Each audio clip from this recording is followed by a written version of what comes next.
As we approach the end of 2020, it's time to take stock and look back over what has been a very difficult and troubled year for many of us. One thing that we have seen more than ever this year is how much people value our parks and green spaces.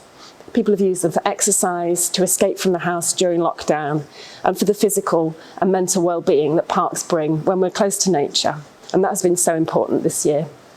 We've also seen a huge rise in the amount of litter in our parks and green spaces. Single-use items such as masks and gloves inevitably have been disposed of where they shouldn't. And also alongside that, people have had picnics and been drinking in our parks, and that has also caused a lot of litter.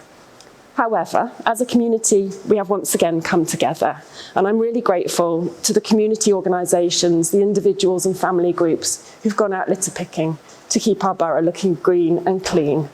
I'm also really grateful to the parks maintenance teams and our contractors who've put in extra long hours to try and deal with the huge spike in litter that we've seen in our parks and green spaces. Another thing that we've seen this year, because we've been at home so much more than in previous years, is a big increase in the household waste and recycling that we put out on the curbside each week. And I'd like to thank Cllr and the teams on the front line who week in, week out have tried to deal with all the rubbish and the recycling that we've produced.